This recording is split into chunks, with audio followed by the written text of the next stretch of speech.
पश्चिम बंगाल की बात करेंगे, जहां पर नंदीग्राम सबसे ज्यादा हॉट सीट है और यहां पर ममता बनर्जी चुनाव जीत गई हैं। बड़ी खबर आपको बता दें, इस वक्त देश में सबसे ज्यादा लोगों की नजर इसी सीट पर थी। ममता बनर्जी ने भारतीय जनता पार्टी के उम्मीदवार शुभेंदु अधिकारी को 1200 वोटों से हरा दिया है। बड़ी खबर है इस वक्त की, नंदीग्राम में पश्चिम बंगाल की मुख्यमंत्री ममता बनर्जी ने चुनावी जीत दर्ज की है, शुभेंदु अधिकारी को हरा दिया है। बड़ी खबर इस वक्त की, 1200 वोटों से ममता बनर्जी जीती हैं और ये उस वक्त हुआ है जब ममता बनर्जी ने अपनी सिटिंग सीट को छोड़ा और एक चुनौती के तौर पर वो चुनाव लड़ने के लिए पहुंची नंदीग्राम। और इसको कई लोगों ने कहा कि ममता बनर्जी के लिए आत्मघाती कदम होगा और इस आत्मघाती कदम के कारण कई लोगों ने यह भी सलाह दी थी कि ममता बनर्जी को 2 जगहों से चुनाव लड़ना चाहिए। लेकिन पश्चिम बंगाल की मुख्यमंत्री ममता बनर्जी ने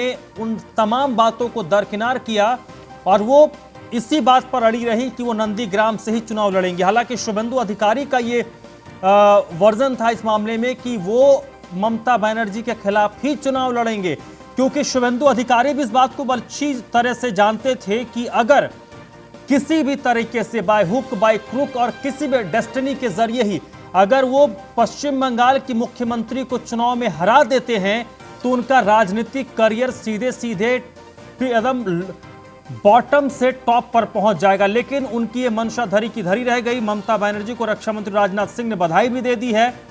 ममता दीदी को नई पारी के लिए शुभकामनाएं। केंद्रीय रक्षा मंत्री राजनाथ सिंह का ये बधाई है। दिल्ली के मुख्यमंत्री अरविंद केजरीवाल ने भी ममता बनर्जी को बधाई दी है। तमाम राज्यों के मुख्यमंत्री की ओर से ममता बनर्जी को बधाई दी जा रही है।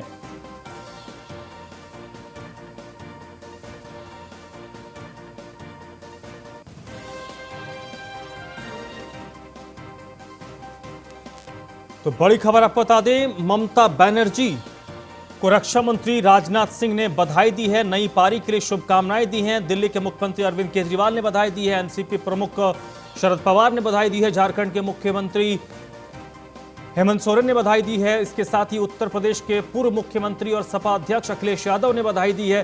तो आरजेडी के जो कार्यकारी अध्यक्ष तेजस्वी यादव, उन्होंने बधाई दी है। तमाम जो अलग अलग राज्यों के मुख्यमंत्री हैं, पार्टी के अध्यक्ष हैं, उनकी ओर से ममता बनर्जी को बधाई दी जा रही है, क्योंकि तीसरी बार होगा जब पश्चिम बंगाल में ममता बनर्जी एक मुख्य नेता के तौर पर, एक राजनेता के तौर पर, एक पार्टी अध्यक्ष के तौर पर वो पश्चिम बंगाल में मुख्यमंत्री पद के तौर पर शपथ लेंगी। चुनाव में उन्होंने 1200 वोटों से शुभेंदु अधिकारी को हराया है और नंदीग्राम का ये जो रण होगा वो आने वाले वक्त में जरूर याद रखा जाएगा, क्योंकि अमूमन ये देखा जाता है कि जो मुख्यमंत्री होते हैं, जो बड़े नेता होते हैं, वो अपने लिए सेफ और सुरक्षित सीट चाहते हैं। लेकिन ममता बनर्जी से इतर एक मुश्किल वाली सीट जीतती है, नेक टू नेक फाइट होती है और वहां वो चुनावी जीत दर्ज करती है।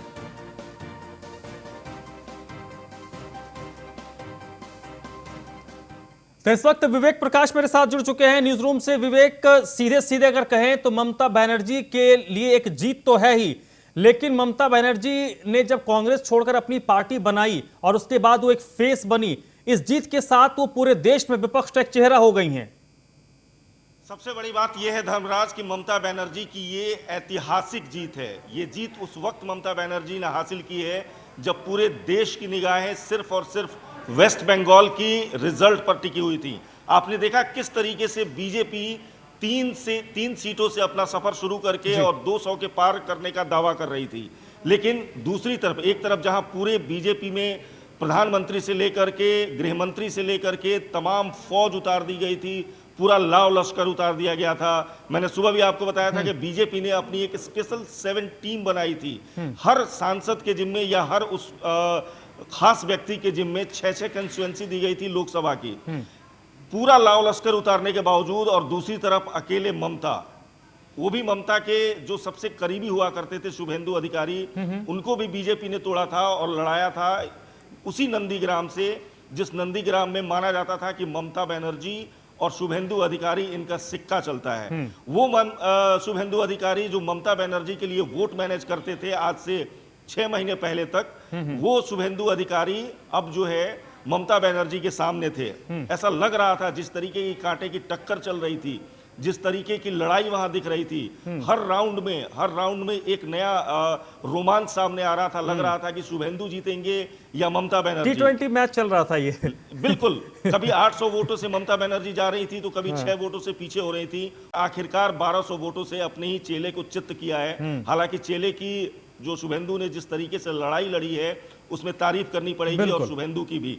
लेकिन दूसरा जो सवाल आपने कहा वो बड़ा ही अहम सवाल था। विपक्ष की नजरों में लंबे समय से कोई एक ऐसा नेता नहीं है जो सामने आकर के उसको लीड कर सके। कांग्रेस जिस तरीके से अपना जनाधार खो चुकी है, उसके बाद जब जब कोई जीत करके आता है वो विपक्ष की नजरों में चढ़ जाता है। जैसे आपको याद होगा जब अरविंद केजरीवाल जीत करके आए तो विपक्ष की पूरी निगाहें जो है वो अरविंद केजरीवाल पर थी और ऐसा लग रहा था कि अरविंद केजरीवाल जो है वो बीजेपी की जो जीत की लगातार जो जीत का सिलसिला है उसको रोक सकते हैं। दूसरी तरफ नीतीश कुमार जब जीत के आए तो नीतीश कुमार के लिए भी ये माना जा रहा था। ऐसे में अब ममता बनर्जी ने जिस वक्त में ये जीत हासिल की है, जिस तरीके से ये जीत हासिल की है, देखो धर्मराज क्या होता है कि जब आप सरकार में होते हैं तो आपकी कई कमियां सामने आती हैं, आपकी कई अच्छी बातें सामने आती हैं।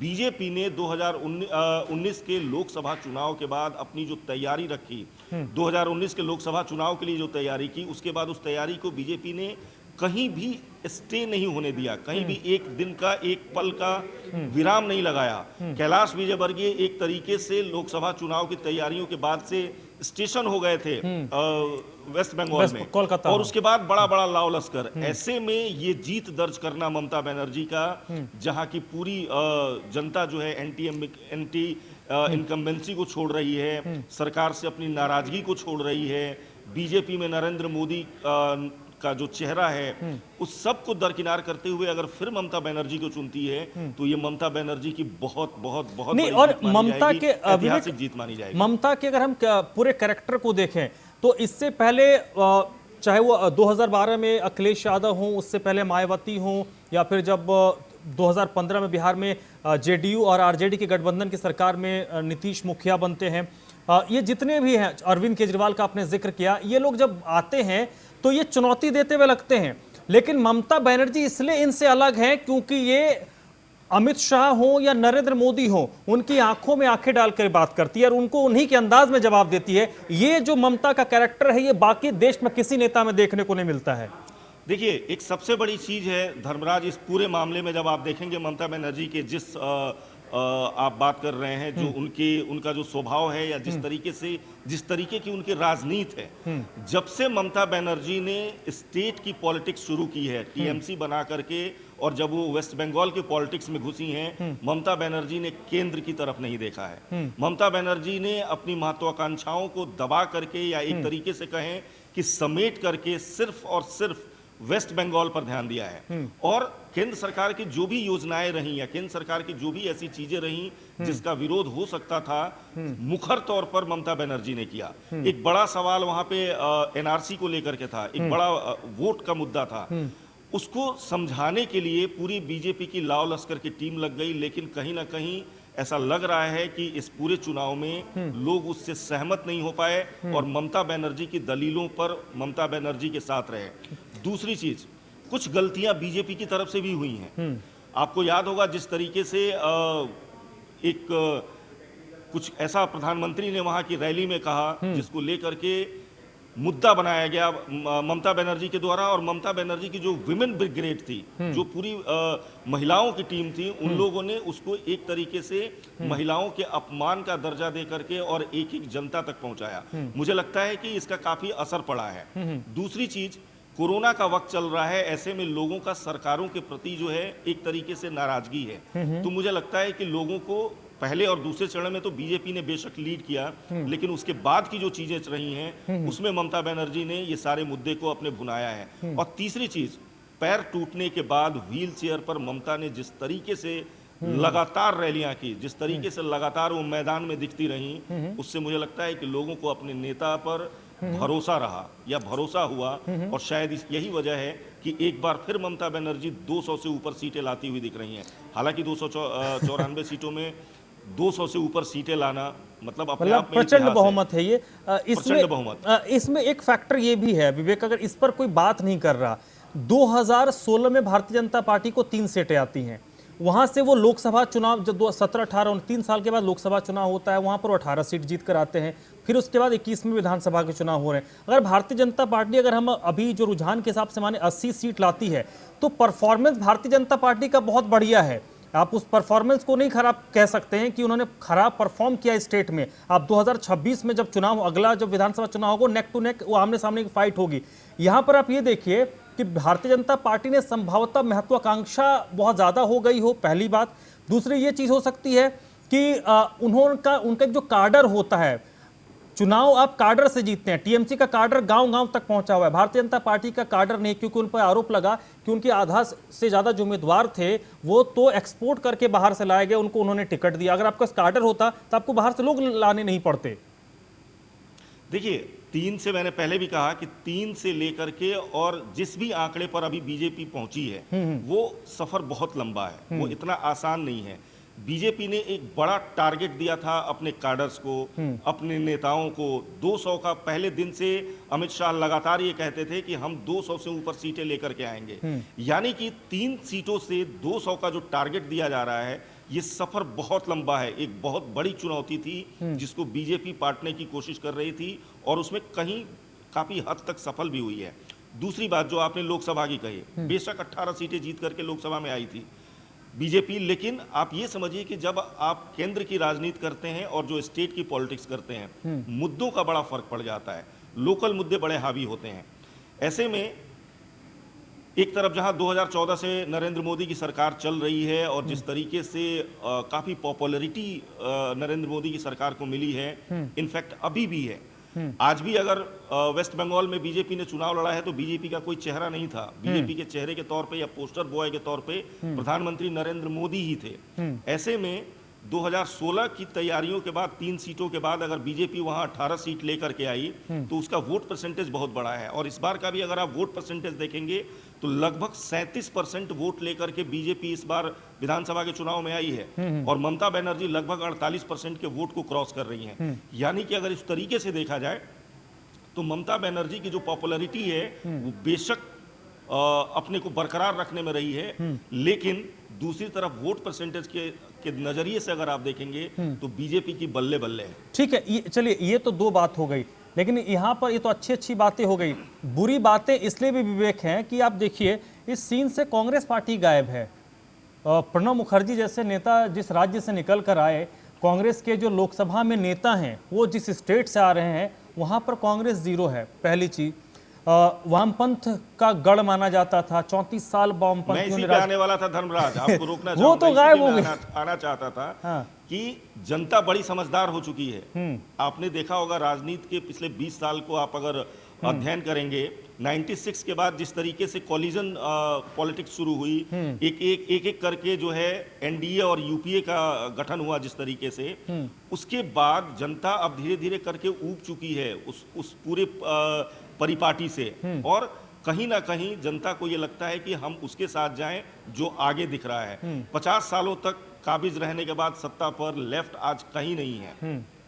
टीएमसी एक नई पार्टी के तौर पर कांग्रेस से टूट करके ममता बनर्जी अपनी एक पार्टी बनाती हैं और वो इस कदर पॉपुलर हो जाती हैं, वो इस तरीके से छा जाती हैं कि वो लगातार फिर से मुख्यमंत्री बनने वाली हैं और प्रचंड बहुमत के साथ बन रही हैं।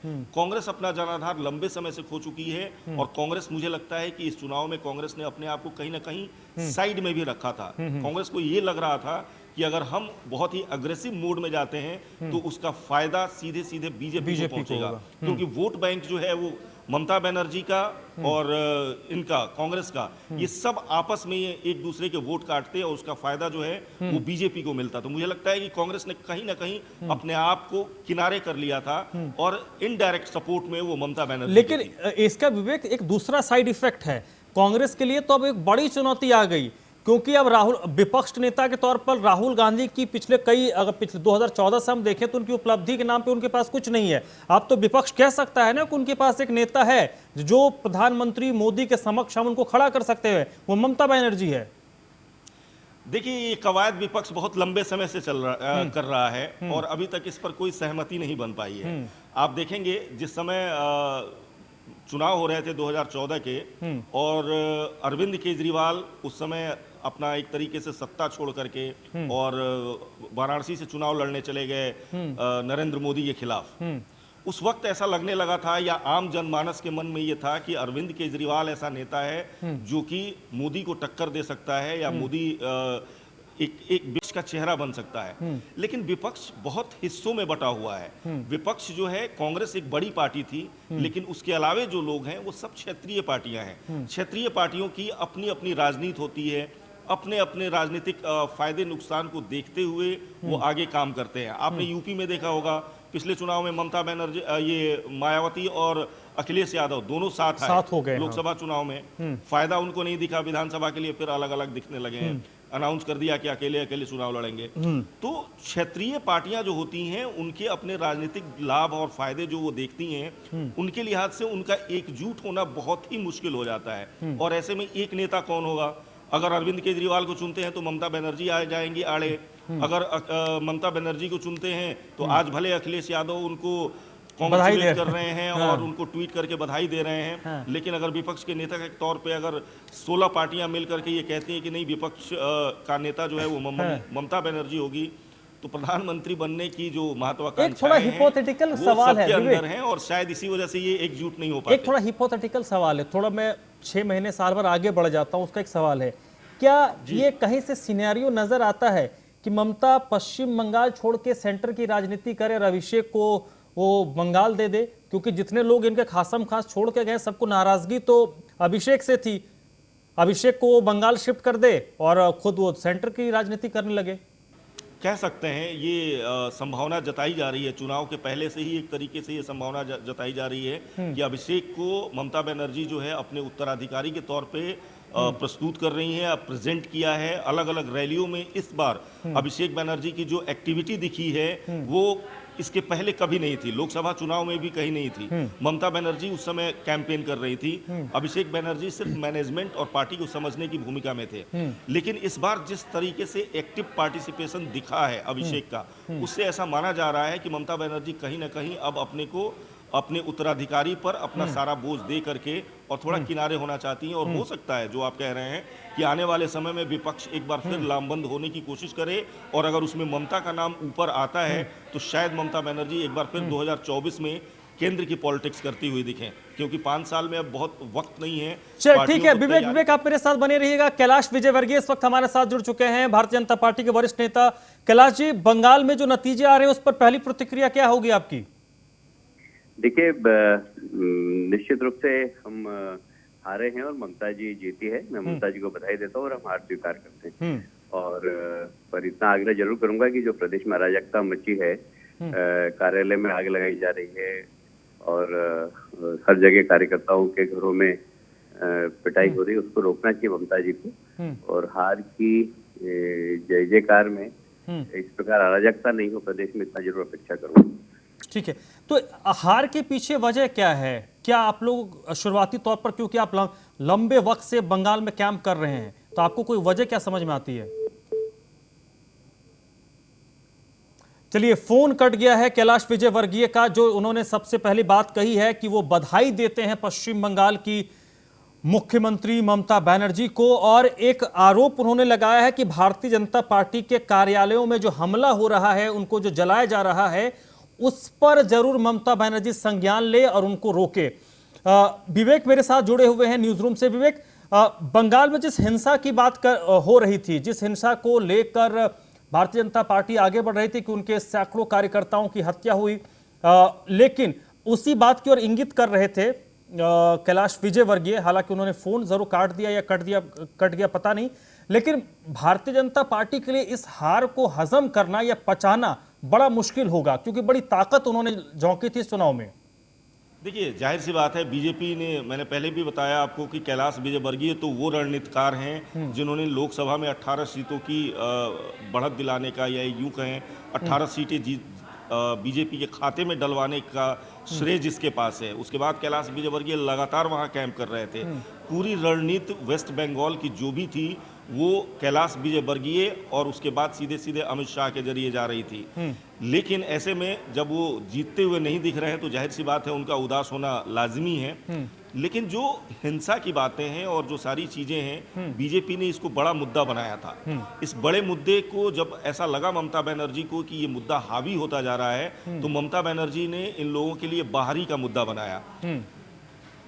दूसरी तरफ जब प्रधानमंत्री वहां पहुंचे तो उन्होंने सीधे सीधे एक तरीके से जिसको कहते हैं कि पूरे सिनारियो को कैप्चर करने के लिए अमार सोनार बंगला का उन्होंने एक बार फिर से नारा दे दिया, जो कि गुरु रविंद्रनाथ टैगोर का लंबे समय से सपना और ये माना जाता है और उन्होंने लगातार उनकी गीत है। तो कुल मिलाकर के सबके अपने अपने दावे थे, सबके अपने अपने मुद्दे थे, लेकिन at the end of the day जो रिजल्ट आता है वो मायने रखता है। और वो आज के डेट में ये कह रहा है कि आखिरकार बंगाल की जनता ने चुना तो ममता दीदी को ही है। चलिए, ममता दीदी को चुना है, भविष्य में, निकट भविष्य में कई सारे और भी चुनाव आने हैं 2024 से पहले, इसका इम्पैक्ट क्या पड़ेगा राष्ट्रीय परिदृश्य पे? हालांकि बंगाल को नेशनल पॉलिटिक्स में हम जब चर्चा करते हैं तो बंगाल की चर्चा बहुत कम होती है। इस बार पिछले 1-1.5 साल 2 साल से बहुत चर्चा हो रही थी, फिर लोग भूल जाएंगे, लेकिन इस रिजल्ट का इम्पैक्ट तो कुछ पड़ेगा। इम्पैक्ट तो पड़ता है धर्मराज, इम्पैक्ट तो काफी पड़ता है। आप देखिए इसके पहले जो भी चुनाव हुए हैं, जैसे बिहार का चुनाव हुआ, बिहार के चुनाव से जो विपक्ष ने सीखा वो उसने वेस्ट बंगाल के चुनाव में वो गलती नहीं की। वेस्ट बंगाल के चुनाव में, जैसे मैं पहले भी कह रहा था, कांग्रेस ने अपने आप को किनारे कर रखा था। लेफ्ट भी एक तरीके से उस एग्रेसिव भूमिका में नहीं दिख रहा था जिस तरीके से उसको दिखना चाहिए, जो 50 साल लगभग सत्ता में रहा हो, जिसकी सरकार रही हो, 5 टर्म तो ज्योति बसु खुद मुख्यमंत्री रहे। उस जगह पे लेफ्ट का जीरो पे सिमटना, लेफ्ट का कोई सीट न लेके आना, जीत की कोई ललक न दिखना, एग्रेसिव कैंपेन न करना, ये जाहिर करता है कि इन्होंने बिहार के चुनाव से सीखा कि किस तरीके से बिहार के चुनाव में 2 पार्टियां अलग हुई और उनके अलग अलग चुनाव लड़ने की का फायदा जो है वो सीधे सीधे एनडीए को मिला, या यूं कहें कि नीतीश कुमार और बीजेपी को मिला। हालांकि बीजेपी वहां सरकार में शुरू में नहीं थी, न ही साथ में चुनाव लड़ा इन लोगों ने, लेकिन बाद में शामिल हुए। वैसी गलतियों को दोहराने का काम इस बार विपक्ष ने नहीं किया है और शायद यही वजह है कि ये काम आया है और ममता बनर्जी को इतनी बड़ी जीत मिली है। नहीं तो अगर वोट बैंक बढ़ता तो जाहिर सी बात है कि उसका फायदा सीधे सीधे बीजेपी को मिलता। और कहीं ना कहीं बीजेपी की रणनीति भी यही थी। ओवैसी भी आखिरकार मैदान में उतर आए थे। वो ओवैसी जो पहले कहते थे कि वो ममता बनर्जी के साथ लड़ेंगे, लेकिन आखिरी पलों में आकर के ओवैसी ने यह कहा कि वो अलग चुनाव लड़ रहे हैं। तो ओवैसी भी किसका वोट काटते? एनआरसी को लेकर के मुद्दा जो लोग, जिन लोगों ने पूरे देश में सबसे ज्यादा पुरजोर आवाज उठाई, उनमें से 2 ही लोग थे, ममता बनर्जी और असदुद्दीन ओवैसी। तो ये दोनों अगर सामने आते तो वोट किसका काटते? आपस में वोट काटते और उसका फायदा बीजेपी को मिलता। हालांकि ओवैसी का जो जिस तरीके का रोल बिहार में रहा, लोगों को वो समझ में आ गया था और शायद इस वजह से ओवैसी को इस बार वेस्ट बंगाल की जनता ने दरकिनार कर दिया। ठीक है, और अगर हम भारतीय जनता पार्टी के परिप्रेक्ष्य से देखें तो भारतीय जनता पार्टी के लिए भी बहुत कुछ सीखने को रहा है ये बंगाल का ये जो नतीजा है, क्योंकि भारतीय जनता पार्टी का जो चुनावी मोड होता है वो हमेशा भारतीय जनता पार्टी के नेता कहते हैं कि हम हमेशा चुनावी मोड में रहते हैं। और सबसे बड़ी चीज़ है कि आपने जिसका जिक्र भी किया कि भारतीय जनता पार्टी अपनी गलतियों से सीखती है और कोशिशें करती है कि आने वाले चुनाव में उसको रिपीट ना करे। यहाँ जो गलती भारतीय जनता पार्टी से हुई है वो आप ये चीज़ मान के चलिए कि वो आने वाले वक्त में जो भी चुनाव होंगे राज्यों में, वहाँ पर वो गलतियाँ भारतीय जनता पार्टी नहीं दोहराएगी।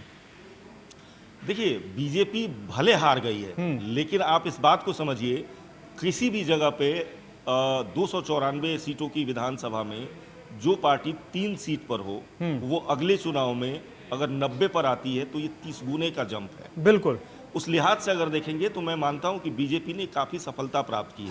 हाँ, बीजेपी ने अपने को टारगेट बड़ा दे रखा था, जो कि शुरू में अनयूजुअल भी लगता था, अतिशयोक्ति भी लगती थी। ऐसा लगता था कि आप 3 से लेकर के और 200 का आंकड़ा कैसे ले आएंगे, या 3 से लेकर के आप 146 का जो बहुमत का आंकड़ा है वो कैसे लाएंगे। ये थोड़ी सी अतिशयोक्ति लगती थी। लेकिन जिस तरीके से बीजेपी ने एक अग्रेसिव कैंपेन किया, जिस तरीके से कैलाश विजयवर्गीय वहां स्टेशन हो गए, जिस तरीके से अमित शाह लगातार, ये संभवतः विवेक इसलिए भी हो रहा है कि असम में वो कहीं नहीं थे, उन्होंने सरकार कभी बना ली, 2014 में हरियाणा में उन्होंने बना लिया, तो वो त्रिपुरा में बना लिया, तो उनको लगा होगा कि कहीं ना कहीं यहाँ पे टारगेट वो बड़ा रखते हैं। और ये सब कहा भी जाता है कि आपको अपना लक्ष्य बड़ा रखना चाहिए, अगर आप उससे पीछे भी रहते हैं तो आप फिर भी बहुत आगे रहेंगे। बहुत बहुत शुक्रिया विवेक इस पूरी बातचीत के लिए। तो पश्चिम बंगाल में जो स्थिति इस वक्त है, रुझान आ रहे हैं, तृणमूल कांग्रेस एक बार फिर से सत्ता में लौटती दिख रही है। ममता बनर्जी ने अपना चुनाव जीत लिया है। एक नेक टू नेक कड़ी टक्कर में उन्होंने शुभेंदु अधिकारी को नंदीग्राम में 1200 वोट से हरा दिया है। और आने वाले वक्त में नंदीग्राम की जो लड़ाई है, नंदीग्राम की जो जीत है, वो चर्चा में रहेगी। लोग इसको स्टडी करेंगे कि किस तरीके से यहां पर चुनाव हुआ और किस तरीके से मिली है।